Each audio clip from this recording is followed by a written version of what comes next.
Welcome back to Supreme Fuzzler. This is Venture Brothers, Episode 9. Are you there, God? It's me, Dean.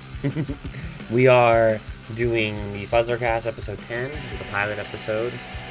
And let's just get into Episode 9. Are you there, God? It's me, Dean. We open up with the... it's a jungle, obviously. And you got the Venture family tied up on ropes. And it does a whole, like, twisteroo where, because Brock is face forward, but then it twists over, and now he's upside down. And Monarch's giving a speech about the dreaded Kangaroo. And Brock is like, as soon as you're done with your speech, I'm gonna kill you. What are you, Obi-Wan Kenobi? How the hell do you think you're gonna do that? And Monarch mentions in his early speech about Grover Cleveland's time machine, how he thanks them for getting it for him. And it's a neat little, like, foreshadowing of other stuff that we've never really utilized much, and just a fun little showcase of Monarchs and Brock and all their group's dynamic here. I really like this episode, by the way. It's one of the best. Like, we're getting into the best of this series at this point. Like, I cannot even begin to explain how good the rest of the series is at this point. So, Monarch is doing a speech about the Kangaroo, which is a fish that swims up a man's urethra and fucking, like, eats them from the inside, is in the Amazon River, which is a real fish. But Rusty is like, it's not a real fish, you're lying. And Monarch's like, no, hell yeah, it is. And then Dean yells, time out. And they're like, you can't call time out. And he's like, and they ask him what's happening, where are you hurt? And he's like, I don't want to say. And then they're like, oh, come on. And Brock then finally, when Brock asks, he finally says something. And he's like, my no-no's hurt. And Monarch's like, the hell is that? And Rusty's like, super adult term that my teenage sons use to refer to their genitals in public in front of their father. Rusty is such a weird, like, it's weird to see the different, what's, like, censored for them. Like, how they're really not, they're not bad kids in any way. And of course they're not bad kids, but I mean, like, they don't even curse in any level of sense of the word or anything like that. They are just, Venture people who just don't want to, the Venture brothers who don't want to kill baby angels and shit.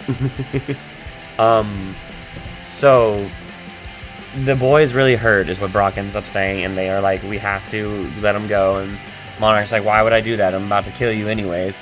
And Rusty goes off about, like, because the Guild of the Calamitous Intent created an addendum to the article of the Unusual Torture Act where you at in 1967 and some shit like that. And Monarch's like, how would you know that? And Rusty's like, oh, you just keep pushing my buttons. You're my arch enemy. It's my thing. This is just one of the best episodes ever, guys. Like, it is truly brilliant. You really need to watch this. Episode 9, Are You There, God? It's me, Dean. Great episode. Continuing on. So, Monarch is like, I got a glove in my glove compartment, a rule book for the Guild of the Calamitous Intent.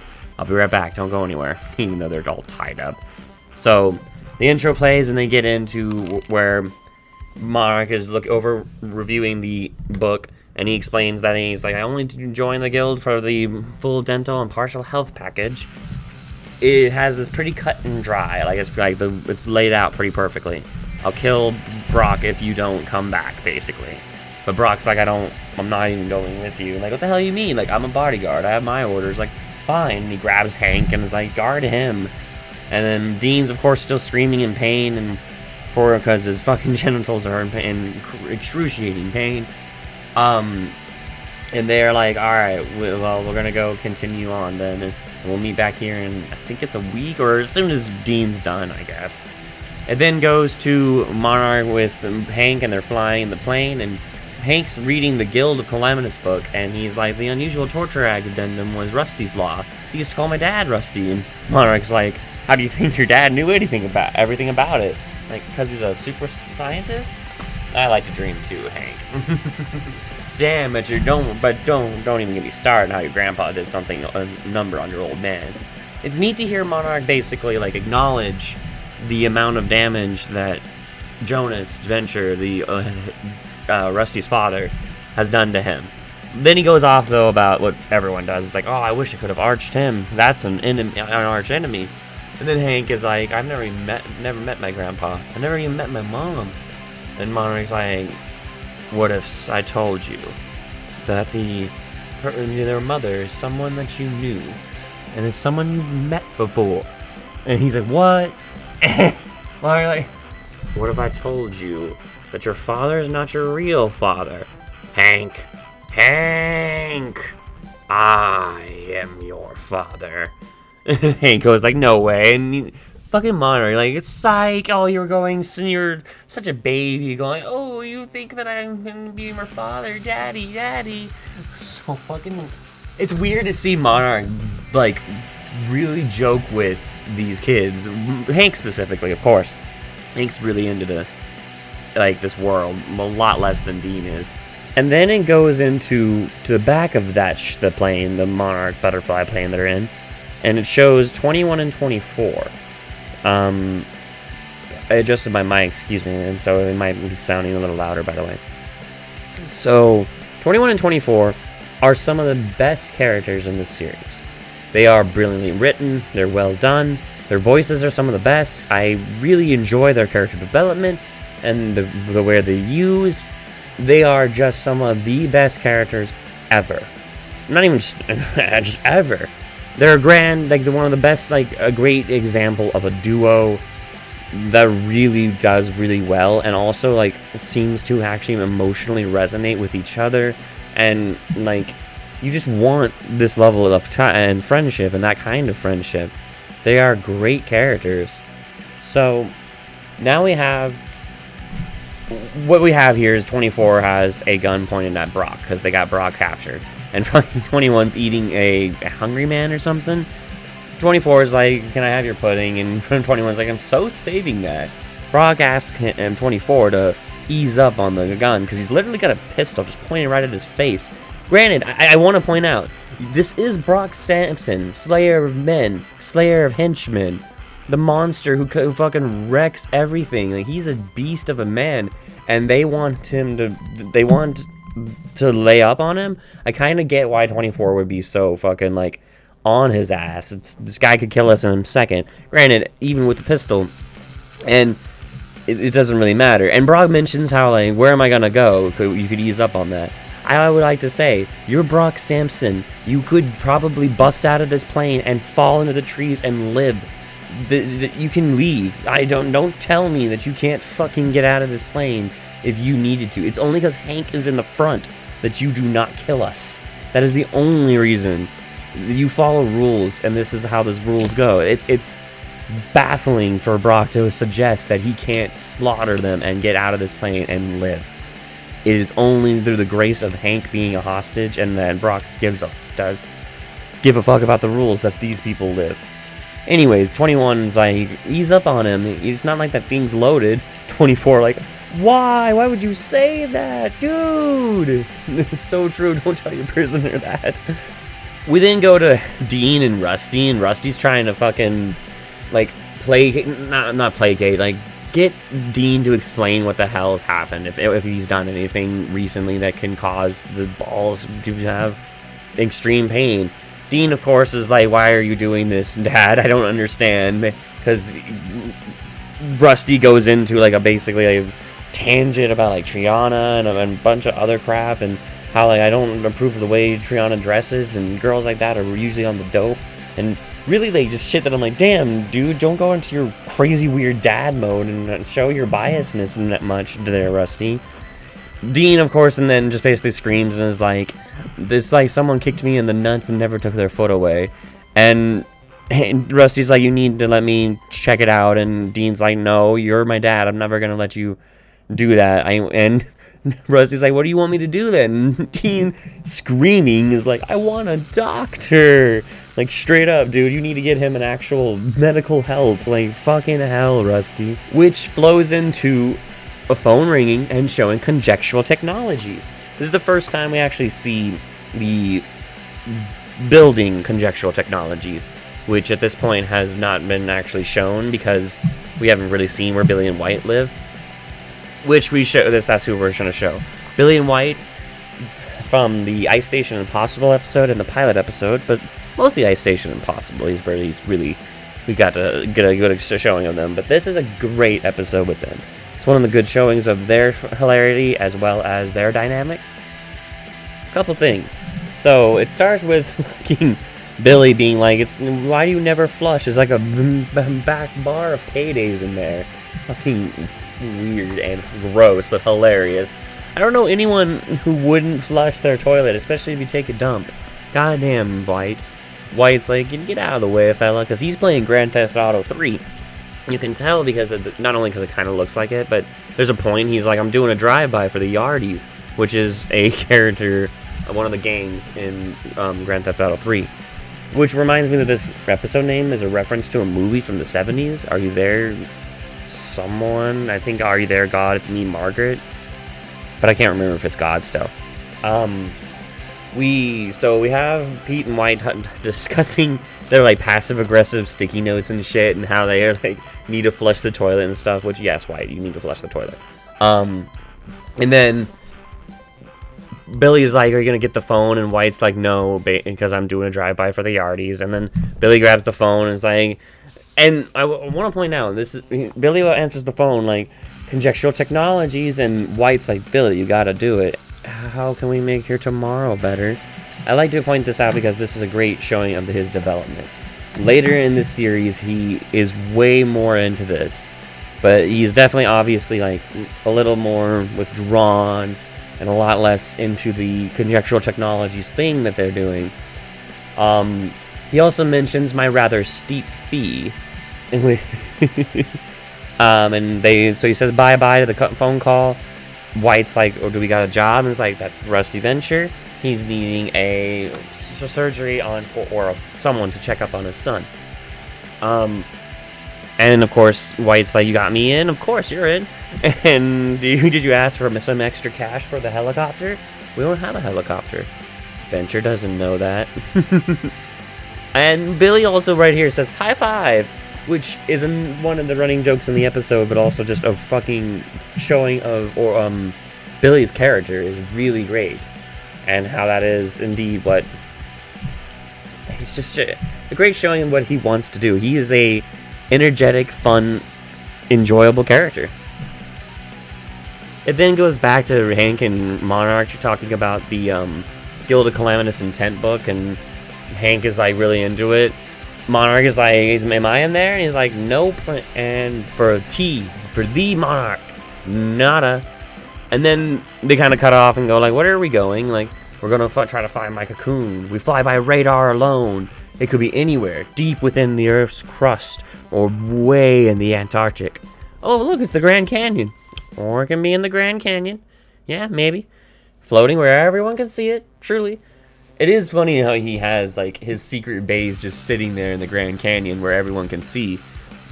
You would think he would try to have it a little more secret in some way or the other. I'm not sure how that works when the super villainy, super science world is quite open. And yet, I don't know how open it is. I was watching a season 7 episode recently, and I was like, and they're talking about a certain, like, event, and how like the tabloids talked about it, and I wasn't sure if they're talking about the tabloids because they are secret identity people, the way that, you know, things work, or is it because just, you know, PR, you don't want the tabloids to have information about you that's bad. I'm uncertain. It's really hard to say. It then flows into Monarch walks into his cocoon, and there's a happy birthday surprise for him. And he freaks out and kills the guy because he's like, ambush! Soup, sorry. And then he's like, I got a surprise for you guys. And Brock and Hank walk in. And this one henchman's like, someone got him Brock Sampson. Oh, now I feel like a tool. What did you get him? I got him coupons for back shoulder rubs and raking the yard. Aren't those your jobs? Yeah, but these are coupons. Such a good little part. Monarch crew is so fun. They are some of the best characters. Like 21 and 24, outside of them even, the Monarch crew are fun, interesting, usually great characters who are played with brilliantly and utilized brilliantly. Always all hail Monarch. And then goes to Dean with White and Billy, and they're basically trying to get him to drop his pants and like have them allow them to examine him. And they're like, this is gonna be a walk in a park with genitals for trees and hair for grass. It's so fucking weird. Then we go back to Monarch, who is bringing cake to Dr. Girlfriend, who is in a bow-tied bra type outfit because it's Monarch's birthday. So she's like, he's a sexy fellow and you want to do this, and fucking I want to point something out. So Monarch is like, oh no, I got these guests, and she's like, oh, the big one is okay, but the boy is going too far. Does Dr. Girlfriend not know what Hank and Brock look like, or does she can't tell from I'm confused about that part. At this point, technically we haven't seen Dr. Girlfriend see Brock at any time, basically, at this point. I know that maybe through the monitors you'd think, though, and Hank and Dean, you know that she's kind of seen, but I also can't think of a scene before this where she's directly eye contact seeing them, and that's where it's weird here. It's an interesting little joke where I'm like, do you... And Monarch is even like, this is Brock and Samson and Hank Venture, I captured them. And then they go into the whole where they need sleep, and so Monarch's gonna give them the best of accommodations. You will sleep like kings. And fucking Hank is like, you put me in a jail cell the last time I was here, episode 1. And fucking Monarch, you broke my heart, Hank. We go back to Dean with Billy and White, who are still trying to convince him to show his junk, basically. There's a point where he's like, alright, I will, but you can't watch, to his father. And so Dr. Venture goes up behind a screen. Billy jumps up and is like, alright, show him. And fucking Dean's like, I'm not going to show my junk to a little boy. Rusty's like, oh, come on. And fucking... He tells Billy to fess up to the boy. He's been apparently pulling that boy genius crap for the 20 years I've known him. So, Billy explains that I'm an adult genius, actually. And Rusty kind of explains also, like, a speech impediment, growth hormone deficiency, and the huge head problem is what makes Billy what he is, basically. And fucking Billy's like, now you're all ganging up on me. Can we just do this? So Dean drops his pants, and fucking they freak out about how, and they have been talking about what it could be, and fucking Billy's like, I'm not prepared to rule out the parasite hypothesis. No sorry. We then go back to Brock and them and Hank being escorted to the bridge, and they were like, you're here for the big birthday bash, right? And Brock's like, okay. And Brock, like, observing the area is like, oh, it doesn't look like Monarch needs anything. Got top men and sophisticated equipment. Monarch goes off about how, I wish I could sleep all day like you guys. And then they complain about how Hank is in the same clothes. And it's not like I never wash my clothes. And so Monarch's like, alright. We'll get him some new clothes. 27, get him new clothes. And then he asks Brock about it, and Brock's like, I didn't sleep in my clothes. So he calls 27 back and is like, burn his sheets. And then they go off about how they're going to do some stuff. Unfortunately, because Monarch only goes against Dr. Venture, they don't have anything going on, so it kind of really feels like a lame day, and it's kind of sad for his birthday, kind of, that they have nothing going on. You'd think they'd celebrate that they have Brock and Hank in their captivity, and that they're gonna have Dr. Venture, later. But I guess it's just nothing to celebrate yet.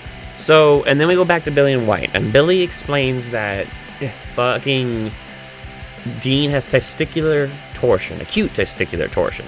Apparently his balls did a 180. I remember when I was a kid, and I was hearing about this, and this is one of the most frightening things I've ever heard about when I was a child. This is also why I would like recommend this episode. For me, at least, this was one of the most memorable episodes of the series. It really is like one of the episodes I remember when I think about this series, when I just go on offhand thought. Although season 4 and 6 and 5 have all really changed the dynamic, this was one of the episodes that kept me coming back to this series for season 4, for season 5, for season 6 even. I'd watch this episode and be like, oh right, the series is one of the best series I've ever freaking watched. Like, it's so comedically fun. And then you watch some of the more emotionally resonating episodes, and it's brilliant. Back to the thing. So, Dean is like freaking out about it, and is like, "What? Can't you make it go away?" to his dad. And there's a point where Dean, after they explain it, and Rusty's like, "I could have fixed this in the prototype phase," which is a foreshadow for later stuff, probably. Maybe. We'll see. Which is a little fun little tidbit that is the first true foreshadowing of stuff to come. We're almost at the end of the season, so it's not a bad thing to talk about it at this point. But then we have the situation with Rusty and Billy and White and Dean are talking about what's going to happen. Dean's balls will die and go into atrophy if they don't do anything. And they should probably do emergency surgery immediately. And Dean's kind of freaked out about it, but finally he kind of decides, alright, let's do it. And fucking, I want to point out another thing. So White is like, goes on to shave the patient, to shave Dean. And Dean's like, oh, I just grew those. I had a surgery when I was 14, personally. And one of the things that had to happen was actually getting my nuts shaved, because I had to have tubes that go up my arteries that were in the fucking corners of my thighs. Whatever. But I remember being 14, and I actually had that thought process. Like, this show really even made me kind of cope with that in a little bit, probably. Because I'd always think about Dean and how, oh, I just grew those. And it's so sad. Okay, and then we go back to 21 and 24. Their second scene of the series, of this episode, and another brilliant scene. So, they're arguing about Smurfs. And they're arguing about whether or not the Smurfette lays eggs, because as 24 points out, she'd be an estrus 24/7. She's a one woman servicing a colony of males. She'd be an estrus 24/7 if she didn't lay eggs. 21 points out, like, they're fucking mammals, of course. Papa Smurf has a beard.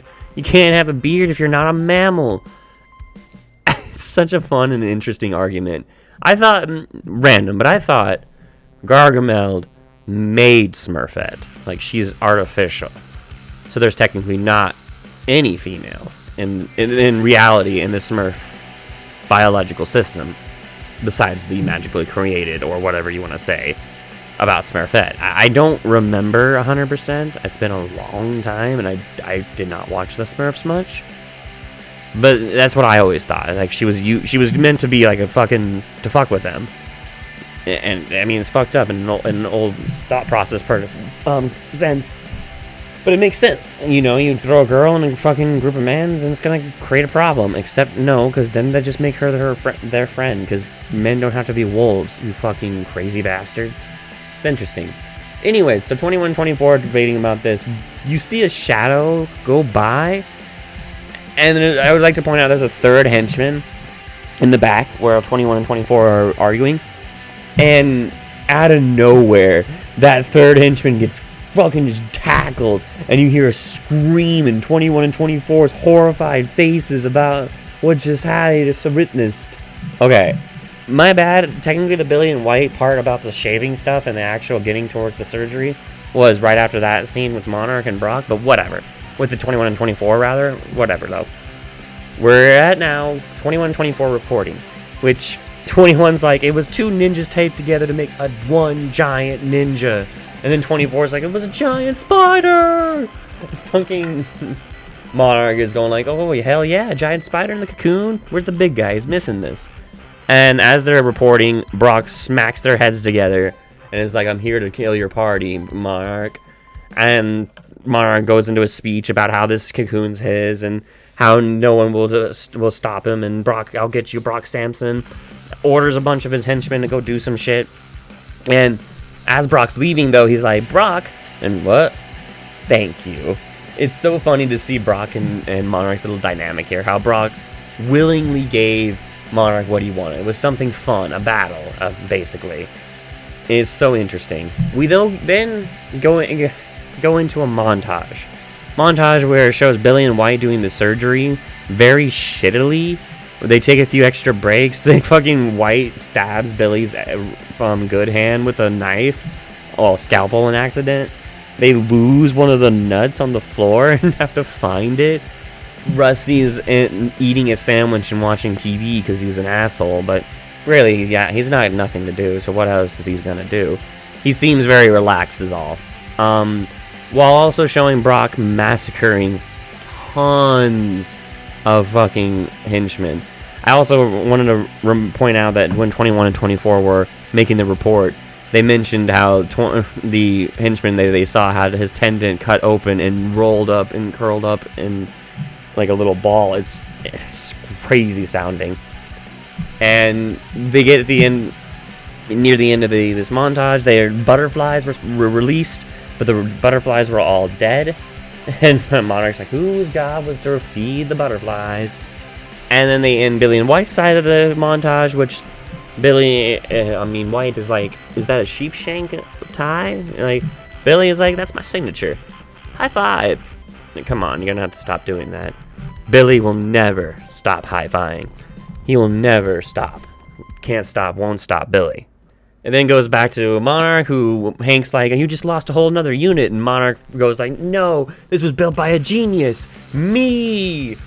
He's in my world now. Monarch is the great depiction of a villain character. Not as an actual, like, evil person who does evil, but as, like, a villain persona, a personality. He is the Monarch.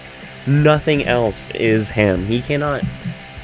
Although this will be explored a lot more as the series progresses, but this is a great example of just how great of a villain personality he is. And then it goes to Dr. Girlfriend, and Brock covers her mouth and is like, you scream, I'll break your neck. And she's like, you're going to take advantage of me, aren't you?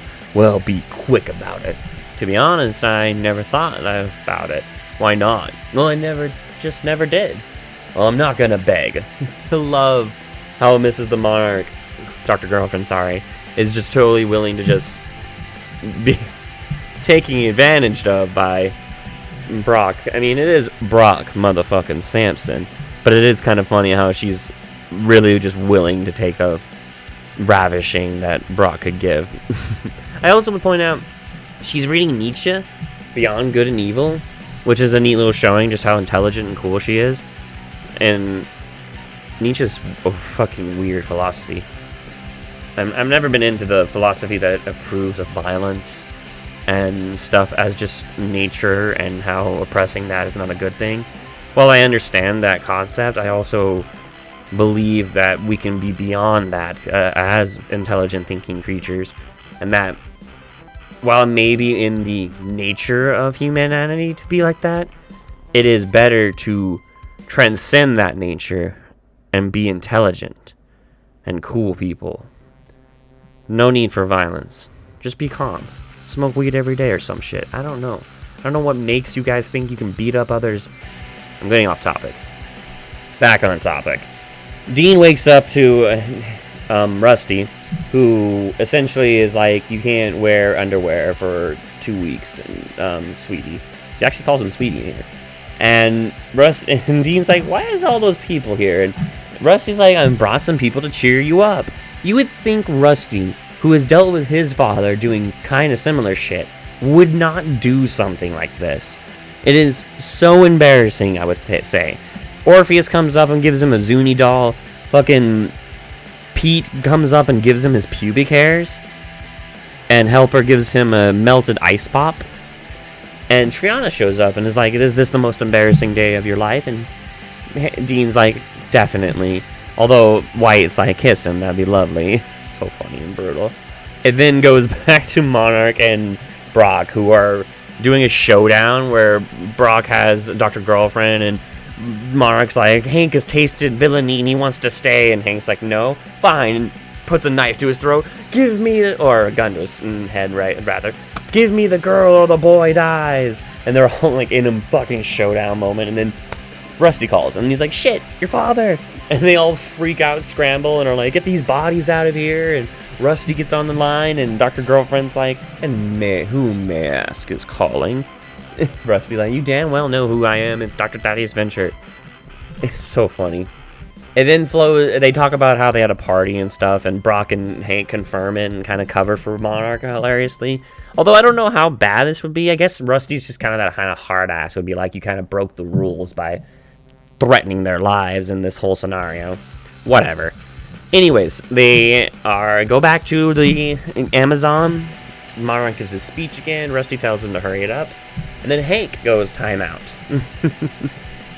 And apparently Hank also gets his testicular torsion.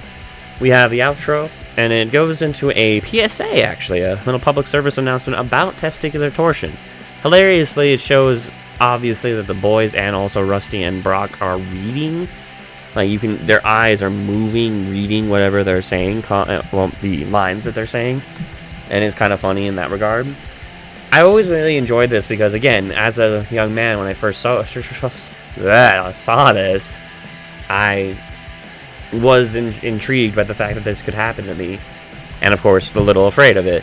And it was always, and I guess, enjoyed the fact that there was others available. Like, I'm not alone in that world when it comes to my balls, kind of thing.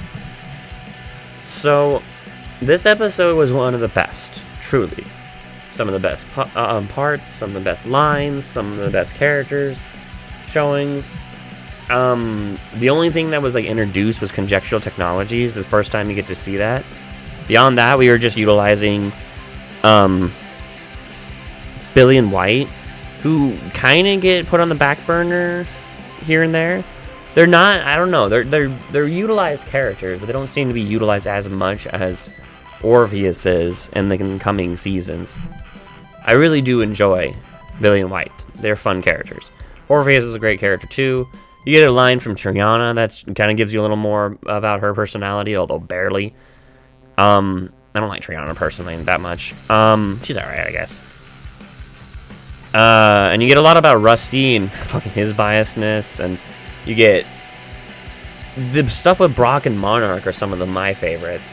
Monarch being that type of person who really only fights Venture. That's all he does. His entire operation is built around arching Venture.